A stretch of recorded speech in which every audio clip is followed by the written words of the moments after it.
क्या आपने कभी सोचा है कि जिस धरती पर हम खड़े हैं उसके अंदर आखिर क्या छिपा है? हम पृथ्वी की सतह को तो देख सकते हैं, ऊंचे ऊंचे पर्वत, विशाल महासागर, मैदान और पठार, लेकिन पृथ्वी के अंदर का संसार हमारे लिए आज भी एक रहस्य है। पृथ्वी के अंदर तापमान और दबाव इतना अधिक है कि वहां तक सीधे पहुंचना लगभग असंभव है। तो फिर वैज्ञानिकों ने कैसे पता लगाया कि पृथ्वी के अंदर क्या है? ज्वालामुखी, भूकंप, चट्टानों और भूकंपीय तरंगों से मिलने वाली जानकारी ने वैज्ञानिकों को पृथ्वी के आंतरिक भाग को समझने में बहुत मदद की। इस अध्याय में हम जानेंगे कि पृथ्वी का आंतरिक भाग किन किन परतों से मिलकर बना है, भूपरपट्टी, मैंटल और क्रोड की क्या विशेषताएं हैं, और भूकंप तथा ज्वालामुखी हमें पृथ्वी के अंदर की संरचना के बारे में क्या बताते हैं। तो तैयार हो जाइए, क्योंकि अब हम पृथ्वी की सतह से नीचे उतरकर उस रहस्यमयी दुनिया की यात्रा करने वाले हैं जो हमारी आंखों से दिखाई नहीं देती। चलिए शुरू करते हैं। कक्षा 11 भूगोल का अध्याय 3। हेलो स्टूडेंट्स, कैसे हैं आप लोग? उम्मीद करते हैं बढ़िया होंगे। और आज हम इस वीडियो में बात करें क्लास 11 की ज्योग्राफी के चैप्टर नंबर 3, पृथ्वी की आंतरिक संरचना, इंटीरियर ऑफ द अर्थ। देखिए, पृथ्वी पर हम लोग रह रहे हैं, कोई बड़ी बात नहीं है। जीव जंतु भी रह रहे हैं, उनके लिए भी कोई बड़ी बात नहीं है। हमने बाहर से तो पृथ्वी देख ली कैसे होती है, लेकिन हम एक इमेजिनेशन के साथ पृथ्वी को अंदर से समझेंगे कि पृथ्वी अंदर से कैसी है। ठीक है। और यहाँ पर जो पृथ्वी की शुरुआत होती है, ये चीज याद रखिएगा, कुछ ऐसी डायग्राम की तरह है कि पृथ्वी के अंदर जितना जाते जाओगे, परत बाय परत आपको नई नई चीजें देखने को मिलती रहेंगी। ठीक है। इसको अगर हम शुरू करें, सबसे पहले हमारे पास एक बेसिक जानकारी आती है अर्थ के बारे में कि जी अर्थ क्या है। हम कह सकते हैं जी अर्थ तो हमारा प्लेनेट है, हमारा घर है, हम रह रहे हैं, लेकिन इसके बारे में और भी तो चीजें पता होनी चाहिए। पेपर में थोड़ी लिख सकते हैं कि अर्थ हमारा घर है। देखिए, पहली बात तो पृथ्वी को अगर आप सौर मंडल के हिसाब से देखोगे, सोलर सिस्टम के हिसाब से देखोगे, तो ये तीसरे नंबर का प्लेनेट आता है। ठीक है। सबसे पहले आएगा मर्क्यूरी, बुध, उसके बाद आपका शुक्र, वेनस, उसके बाद आपका अर्थ। ठीक है, ये चीज देखने को मिलेगी। उसके बाद पृथ्वी तीसरे नंबर के साथ साथ नीले रंग में, दैट्स व्हाई इसको हम एक नीला प्लेनेट भी कहते हैं, एक ब्लू प्लेनेट भी कहते हैं। उसके बाद ये हमारी वाली गैलेक्सी जो मिल्की वे गैलेक्सी है, उसमें सभी प्लैनेट्स में से अभी तक का इकलौता ऐसा ग्रह है जहां पर जीवन एग्जिस्ट करता है। इतना हमें पता लगा है। ठीक है, हमने ढूंढा है। ठीक है, यहाँ पर लाइफ के लिए जितनी भी सपोर्टिंग एलिमेंट हैं, जीवन जीने के लिए जितनी चीजें चाहिए, सब यहाँ पर मिल जाएंगी। उसके बाद पृथ्वी के आकार की अगर हम बात करें, तो जो पृथ्वी का आकार है, ये चीज याद रखिएगा, ये जो हमारा नॉर्थ पोल, सबसे ऊपर का हिस्सा होता है नॉर्थ पोल, और सबसे नीचे का हिस्सा होता है बेटा साउथ पोल। नॉर्थ और साउथ पोल चपटा है बिल्कुल ऐसा। ठीक है, और बाकी शेप गोल है। तो इसको आप मौसमी की तरह समझ सकते हैं कि मौसमी जैसी शेप में है, और इसको हम कहते हैं जियोइड। ठीक है, इस शेप का नाम क्या है? जियोइड। ठीक है। उसके बाद पृथ्वी के अगर अपने एक्सिस की बात करोगे, पृथ्वी अपने एक्सिस पे है, लेकिन वो बेटा थोड़ी सी टेढ़ी है। थोड़ी सी क्या है? टेढ़ी। और टेढ़ी भी कितनी है, ये चीज याद रखिएगा, 23.5 डिग्री। पृथ्वी अपने एक्सिस पे थोड़ी सी झुकी हुई है, और कितनी? 23.5 डिग्री है अपने एक्सिस पे झुकी हुई है। और याद रखना, यही झुका हुआ होना आपके यहाँ पर सर्दी, गर्मी, बरसात जैसे मौसम को इम्पैक्ट करता है। और उसके बाद पृथ्वी को अपने एक्सिस पे घूमने में, अपने एक्सिस, सूर्य की बात नहीं हो रही अभी, अपने एक्सिस पे एक ही जगह पर घूमने में 24 घंटे लगते हैं, जैसे दिन और रात बनती है। और जब पृथ्वी पूरे सूर्य के चक्कर काटती है, तो 365 दिन और 6 घंटे का समय लगता है। उसके बाद पृथ्वी की अगर हम लेयर की बात करें, तो पृथ्वी हमारे लिए 3 लेयर्स में बटी हुई है। एक लेयर आती है सबसे ऊपर, जिस पर हम लोग हैं। ठीक है, वो लेयर रहती है भूपरपटी, और इसी को अंग्रेजी में कहते हैं क्रस्ट। उसके बाद दूसरी तरफ अगर हम बात करेंगे, सेकेंड लेयर, थोड़ा सा अंदर जाएंगे, तो आती है मेंटल। ठीक है, और लास्ट आती है कोर। तो ऐसे पृथ्वी हमारी मल्टी लेयर्स में बटी हुई है। ये चीज याद रखिएगा, जितनी लेयर्स में जाते जाएंगे, नई नई इंफॉर्मेशन लेते जाएंगे। क्लियर इतना?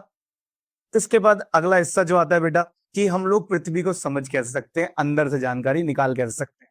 सबसे पहले आते हैं प्रत्यक्ष स्रोत। ठीक है, डायरेक्ट सोर्सेज। डायरेक्ट सोर्स का मतलब कि आप जाओ, देख लो, गड्ढे खोदो, खुदाई करो, ठीक है, खनन करो, माइनिंग करो, और अंदर से जो जो निकले उसके आधार पर आप जान लो कि अंदर क्या क्या है। ठीक है, पहला तो ये हो गया डायरेक्ट, कि आपने जो मेहनत करी उसके हिसाब से इंफॉर्मेशन निकाल ली। दूसरी चीज आती है हमारे पास इनडायरेक्ट सोर्सेज। ठीक है, इनडायरेक्ट सोर्स में क्या आते हैं? कि आपके पास सेस्मिक वेव्स आती हैं, भूकंपीय तरंगे आती हैं, कि अंदर से जो भूकंप वगैरह या टेक्टोनिक प्लेट्स वगैरह टकराती हैं, उसकी वजह से जो जानकारी हमें मिलती। थर्ड आते हैं उल्का पिंडों का अध्ययन, मेटेरॉइड्स। आप एक चीज समझिएगा, उल्का पिंड क्या होते हैं? ये अंतरिक्ष से जो पत्थर बाहर आपकी पृथ्वी पे आ जाते हैं ना, किसी भी प्लेनेट पे आ जाते हैं, इनको उल्का पिंड कहते हैं। और ये चीज याद रखना, जिस मटेरियल से उल्का पिंड बने हैं, जो स्ट्रक्चर इनका है, वही स्ट्रक्चर आपके भी प्लेनेट का, क्योंकि सारी चीजें एक साथ ही बनी थी। उसके बाद लास्ट रहता है आपका गुरुत्वाकर्षण और चुंबकीय क्षेत्र, ग्रेविटी एंड मैग्नेटिक फील्ड। याद रखना, जमीन के अंदर ढेर सारे क्या हैं? एलिमेंट्स, ढेर सारे पदार्थ ऑलरेडी अवेलेबल हैं, और इन्हीं पदार्थों की सबकी अपनी अपनी एक ग्रेविटी या अपनी अपनी एक मैग्नेटिक फील्ड होती है, जिसकी वजह से हमें अनुमान का पता लगाना पड़ता है। ठीक है, इतनी बात समझ में आ रही है कि इस वाली चीज से आप पता लगा सकते हो कि किस जमीन के नीचे किस किस तरह के एलिमेंट्स अवेलेबल। तो हमारे पास 4 चीजें आती हैं पृथ्वी की जानकारी निकालने में। डायरेक्ट सोर्स की हम खुद गड्ढा खोदते हैं, इनडायरेक्ट सोर्स के नीचे से तरंगें निकल कर आती हैं, थर्ड आते हैं अंतरिक्ष वाले स्रोत यानी कि आपके उल्का पिंड वगैरह, और चौथे आते हैं आपकी मैग्नेटिक फील्ड्स। ये 4 चीजें हैं जो पृथ्वी के अंदर की जानकारी आप पहुंचाते हैं। ठीक है, इसके बाद अगर हम बात करें अगला हिस्सा कि सबसे पहली लेयर, ठीक है, याद रखेंगे हम जिस लेयर पे रहते हैं उस वाली लेयर का नाम है आपकी भूपर्पटी। ठीक है, क्रस्ट सबसे बाहरी लेयर है जिस पर हम लोग हैं, एग्जिस्ट करते हैं। और एक चीज याद रखिएगा, ये जो क्रस्ट होती है ये सबसे पुतली लेयर है। ठीक है, पूरी पृथ्वी में जो 3 है ना, क्रस्ट, मेंटल, कोर, रिपीट करें, क्रस्ट, मेंटल, कोर, ये तीनों में से सबसे पुतली, सबसे थिन अगर कुछ है तो वो रहती है आपकी क्रस्ट। और क्रस्ट की जो है, इसकी जो मोटाई है वो एक जैसी नहीं है। जैसे हम जिन जमीनों पर हैं, जमीनों पर ये 30 से 70 किलोमीटर की मोटाई है इसकी, लेकिन जब महासागर की बात करोगे, महासागर के नीचे जो जमीन है, जब वहां से नापोगे तो वहां इसकी मोटाई सिर्फ 5 से 10 किलोमीटर रह जाती। ठीक है, जमीनों पर 30 से 70 किलोमीटर, और अगर पानी के नीचे से नापोगे तो 5 से 10 किलोमीटर की आपको देखने को मिलती। उसके बाद अगला हिस्सा कि आपकी जो क्रस्ट है बेटा, ये 2 हिस्सों में जाती है, सी आल और सीम। तो सी आल का मतलब क्या है? एस आई का मतलब सिलिकेट, एम ए का मतलब हो गया मैग्नीज। ठीक है, सी आल जो हो गया सिलिकेट और एल्यूमिनियम, सिलिकेट और एल्यूमिनियम, यानी क्रस्ट का वो हिस्सा जहां पर सिलिकेट और एल्यूमिनियम जैसे पदार्थ मिलते हैं। दूसरी तरफ आता है सीमा, सीमा का मतलब क्या है? सिलिकेट और दूसरा मैग्नीशियम, यानी वो हिस्सा जहां पर सिलिकेट और मैग्नीशियम वाले एलिमेंट आपको मिलते। और याद रखेंगे, जो सियाल वाला हिस्सा होता है इसी को हम महाद्वीपीय पर्पटी कहते हैं, जो सीमा वाला हिस्सा होता है इसको हम महासागरीय भूपर्पटी कहते हैं। ठीक है, क्लियर है इतना? इसमें कोई सवाल? उसके साथ अगला हिस्सा कि चट्टान और खनिजों से बनी हुई परत। याद रखना, भूपर्पटी इकलौता ऐसा हिस्सा है जहां पर आपको अलग अलग टाइप के रॉक्स, अलग अलग टाइप के मिनरल्स, अलग अलग टाइप के खनिज, इन सब से मिलकर एक बनी हुई परत है आपकी क्रस्ट। ठीक है, और ये चीज याद रखिएगा, ये पृथ्वी की सबसे भारी परत है जिस पर हम लोग रहते हैं, यानी हमारा सर्वाइवल इसी परत पे चलता है। क्लियर है इतना? इसके बाद अगले हिस्से की बात हम करें तो सेकंड लेयर आती है, इसका नाम क्या है? मेंटल। याद रखिएगा, मेंटल जो है क्रस्ट के नीचे और कोर के ऊपर, यानी मध्य वाली परत है, बीच वाली परत है। ठीक है, मध्य वाली परत है, और दूसरी तरफ ये सबसे मोटी परत होती है, क्योंकि इसकी गहराई कितनी है? लगभग 2900 किलोमीटर, 2900 किलोमीटर। ठीक है, और यहां पर आपको अत्यधिक गर्म अर्धद्रव्य यानी सेमी मोल्टन एलिमेंट्स पाए जाते हैं। ये हिस्सा बहुत गर्म है। अब एक चीज समझिएगा, आप जिस भी लेयर पर हैं, नियम क्या कहता है कि आप अगर अपनी जगह से ऊपर जाओगे तो तापमान कम होगा। तापमान क्या होगा? कम। लेकिन अगर आप नीचे जाओगे, गड्ढा खोदते हुए जाओगे, तो तापमान बढ़ेगा, यानी गर्मी बढ़ेगी। और इस तरह की चीजें आपको देखने को मिलती रहेंगी। इतनी बात क्लियर है? उसके बाद एक याद रखिएगा, एक नाम जिसे हम कहते हैं स्थल मंडल। स्थल मंडल, इंग्लिश में इसी को कहते हैं लिथोस्फेयर। ठीक है, और ये लिथोस्फेयर बनता क्या है? याद रखेंगे, जहां पर क्रस्ट खत्म होगी और जहां से मेंटल चालू होगी, यही वाला हिस्सा क्या कहलाएगा? लिथोस्फेयर। और लिथोस्फेयर को ही स्थल मंडल कहते हैं, असली जमीन। ठीक है, और यहीं पर ना कुछ जमीन के बड़े बड़े टुकड़े घूम रहे हैं, जिसको हम कहते हैं टेक्टोनिक प्लेट्स। ठीक है, और इन्हीं टेक्टोनिक प्लेट की मूवमेंट की वजह से आपको भूकंप, ज्वालामुखी और पर्वत निर्माण जैसी घटनाएं देखने को मिलती। ठीक है, ये चीज याद रखिएगा कि टेक्टोनिक प्लेट कहाँ मिलती है? स्थल मंडल में, लिथोस्फेयर में। और लिथोस्फेयर कहाँ पर है बेटा? लिथोस्फेयर रहता है क्रस्ट के खत्म होने वाली जगह और मेंटल के शुरुआत होने वाली जगह के बीच में, ठीक है। उसके बाद अगला हिस्सा कि इस मेंटल में आपको अलग अलग तरह की मूवमेंट मिलती है, जिससे अर्थक्वेक, भूकंप का बनना, उसके बाद पर्वतों का बनना, सब कुछ यहीं से कंट्रोल होता है, ठीक है। इसके बाद अगले हिस्से की बात करेंगे, रहता है कोर। कोर का मतलब पृथ्वी की सबसे अंदरूनी हिस्सा। देखो कोर जो होती है सबसे अंदरूनी परत है, सबसे इंटरनल परत है, लेकिन इसको दो हिस्सों में बांटते हैं हम, आउटर कोर और इनर कोर। आउटर कोर और इनर। एक चीज समझिए, आउटर वाली थोड़ी सी बेटा आपकी सॉलिड है, आउटर वाली लेयर क्या है, सॉलिड, और इनर वाली जो लेयर होती है इसमें सारी ही चीजें क्या है, लिक्विड। जो वोल्केनो फटता है ना, लावा लेकर आता है सारा, वो यहीं से लेकर आता है, ठीक है। उसके बाद दूसरी तरफ कि यहां पर आपको गर्म और घनी चीजें मिलेंगी, लाइक आपको हैवी चीजें मिलेंगी, जैसे लोहा, निकेल, ठीक है, इस तरह के एलिमेंट देखने को मिलेंगे। निकेल के बारे में याद रखिएगा, ये एक ऐसा एलिमेंट होता है, तत्व होता है, जो जंग रोधी कार्यों में इस्तेमाल किया जाता है, रस्ट प्रूफ कार्यों में इस्तेमाल किया जाता है। जैसे आपके बड़े जहाज हैं, उनके स्पेयर पार्ट बनने, जंग लगेगा नहीं, ठीक नहीं रहेगा, तो इसलिए निकेल उसमें मिलाया जाता है। आपके जो कॉइन्स है, सिक्के हैं, उनमें भी जंग ना लगे, इसलिए निकेल उसमें मिलाया जाता है। स्टेनलेस स्टील है, वो ठीक से काम करे, जंग ना लगे, इसलिए निकेल उसमें मिलाया जाता है। तो निकेल एक ऐसा एलिमेंट है, इसमें जंग नहीं लगे, ठीक है। उसके बाद ये चुंबकीय क्षेत्र का स्रोत है।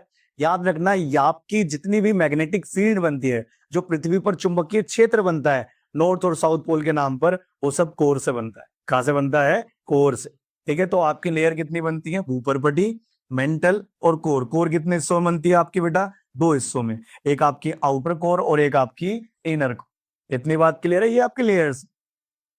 उसके बाद अगले हिस्से की बात हम करें तो आता है भूकंप। कि भूकंप क्या है जी, पृथ्वी हिल रही है, हम डर गए, ये भूकंप है, ठीक है। लेकिन थोड़ा अगर इसको समझिएगा, देखिए पृथ्वी के अंदर अचानक से रैंडमली एनर्जी का फ्लो होता है, जिसकी वजह से एक कंपन, जिसकी वजह से एक कंपन रिलीज होता है, जिसकी वजह से आपको एक शेक फील होता है, और वही शेकिंग क्या बन जाती है आपके लिए, अर्थक्वेक, ठीक है।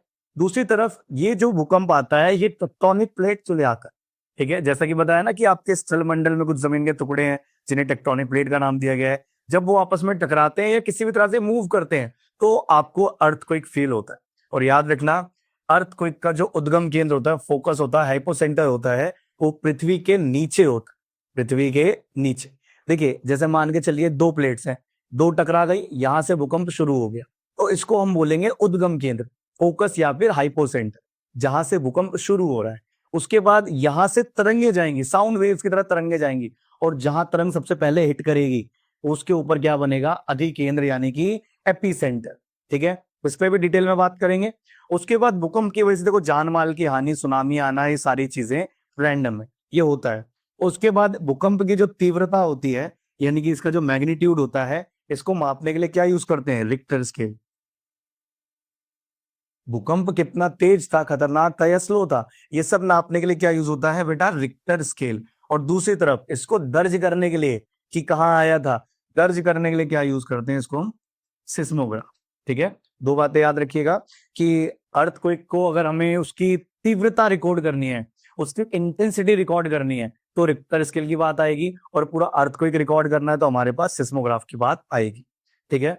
इसके बाद अगर आप टाइप्स की बात करते हो, ठीक है, भूकंप के मुख्य प्रकार की बात करते हैं, देखो पहली बात, प्रकार और भूकंप उत्पन्न होने के कारण, बेटा ये लाइन याद रखिएगा, भूकंप के प्रकार और भूकंप उत्पन्न होने के कारण, दोनों चीजें क्या है, सेम है, ठीक है। एक बहुत बेसिक बट इंपॉर्टेंट बात याद रखिएगा, अगर भूकंप से उत्पन्न होने के कारण पूछ रहा है या भूकंप के प्रकार पूछ रहा है, दोनों बेटा एक ही है, और 1 मिनट में इस चीज को आप कर सकते हो। ये 5 अलग अलग तरह की चीजें हैं, टेक्टोनिक अर्थक्वेक, विवर्तनिक भूकंप, ज्वालामुखी भूकंप, निपात, विस्फोट, और उसके बाद बांध जनित भूकंप। इतनी बात क्लियर है। अब इनको डिटेल में अगर हम देखें तो हमारे पास पहला हिस्सा क्या आता है, टेक्टोनिक अर्थक्वेक। देखो टेक्टोनिक अर्थक्वेक क्या होता है, जब जमीन के अंदर वाली जो प्लेटें हैं ना, जमीन के टुकड़े हैं, जब वो टकराते हैं और उनकी वजह से कोई अर्थक्वेक क्रिएट होता है, ठीक है। दूसरा आता है ज्वालामुखी, नाम से क्लियर है, जब ज्वालामुखी फटता है उसकी वजह से आसपास का एरिया जो हिल जाता है, वो हमारा क्या है, ज्वालामुखी भूकंप। उसके बाद निपात भूकंप, याद रखना किसी एरिया में माइनिंग हो रही है, तो अगर वहां पर जो छोटे मोटे ब्लास्ट किए जाते हैं, उन माइनिंग वाले गड्ढों की वजह से जो भूकंप आते हैं, उन्हें हम निपात भूकंप या फिर कोलैप्स अर्थक्वेक कहते हैं। उसके बाद आता है विस्फोट भूकंप, एक्सप्लोजन अर्थक्वेक, कोई न्यूक्लियर अटैक हो गया, कोई बड़ा बम फट गया किसी एरिया में, उसकी वजह से जो एरिया हिल जाएगा उसको हम विस्फोट अर्थक्वेक बोलेंगे। और उसके बाद बांध जनित भूकंप। याद रखिएगा, जब बड़े बांध से पानी अचानक से छोड़ा जाता है या ये बांध टूट जाते हैं, इनकी वजह से जो भूकंप आता है बांध जनित भूकंप है। मेन चीज समझिए, आपने अगर इतना याद कर लिया ना नाम ना, इसको तो आप अपनी तरफ से भी डिफाइन कर दोगे तो काम चल जाए। ठीक है, जैसा नाम है वही उसका कारण है, भूकंप। ठीक है, आगे बात करेंगे। देखो, भूकंप की तरंगों की बात कर, भूकंप जो होता है, भूकंप कोई वस्तु नहीं। आप ये समझो, अगर दो चीजें टकराई, अब इस टकराने की वजह से जो तरंगे निकली, वो तरंगे हमारी भूकंपीय तरंगे होती है। और ये दो हिस्सों में जाती है, धरातलीय और भूमिगत, धरातलीय और भूमिगत। ठीक है, सेस्मिक सरफेस वेव्स और दूसरा हमारा बॉडी वेव्स। और बॉडी वेव्स के दो हिस्से होते हैं, पी और एस। देखिए, इस वाले क्लासिफिकेशन को बहुत अच्छे से याद रखिएगा, बहुत अच्छे से समझ लीजिएगा कि अगर आपको एक क्लासिफिकेशन दिख गया है, आपके एग्जाम में 5 नंबर के हो गए हैं। ठीक है, देखिए कैसे। सबसे पहले ऊपर वाले दो हिस्सों में कि सरफेस वेव्स क्या होती हैं और भूमिगत वेव्स क्या होती हैं। देखो देखो, हमारे पास मान लीजिए ये वो जमीन है जहां पर हम रह रहे हैं। ठीक है, और यहां पर है हमारा स्थल मंडल। उसके बाद यहां पर कुछ प्लेटें टकरा गई। ठीक है, अब अगर हम मान ले यहां पर कुछ प्लेटें टकरा गई, तो जहां पर टकराई हैं इस वाली जगह को क्या बोलेंगे, फोकस। इस वाली जगह को क्या बोलेंगे, फोकस। अब यहां से तरंगों के रूप में सारा भूकंप आगे बढ़ेगा। किसके रूप में, तरंगों के रूप में।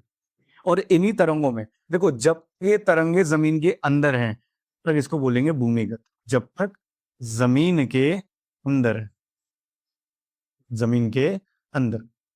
अब जैसे ही ये इस वाले जमीन वाले हिस्से तक पहुंच जाएंगी तो इसका नाम हो जाएगा धरातलीय या फिर सरफेस वेव्स। इतनी बात क्लियर है।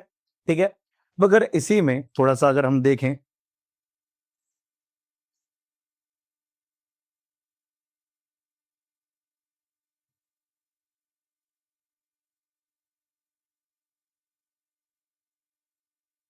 देखिए उसके बाद आगे अगर हम बात करें इसमें, सबसे पहले जो हमारे पास धरातलीय हैं ये पृथ्वी की सतह पर चलती है। अभी बताया था कि पृथ्वी की सतह पर ये उसी के साथ ट्रेवल करती रहेंगी। दूसरा, इनकी गति कम होती है। अब याद रखना, गति कम होने से एक चीज नुकसान क्या है कि ये डैमेज पहुंचाती है। क्या होती है, डैमेज। जो भी बिल्डिंगे वगैरह गिरती हैं, सब कुछ गिरती हैं, सब इसी वाली की वजह से गिरती है। उसके अलावा ये अंत में दर्ज होती, सिस्मोग्राफ पे बिल्कुल लास्ट में दर्ज होती। ठीक है, उसके बाद अगर आप भूमिगत वेव्स की बात करते हो, बॉडी वेव्स की बात करते हो, तो पृथ्वी के अंदर से होकर गुजरती है, बताया था। उसके बाद इनकी गति तेज होती है। तो तेजी का मतलब क्या है, ये आती है और निकल जाती है। और निकलने की वजह से इनकी वजह से नुकसान होता है, बट कम होता है, कम नुकसानदायक है।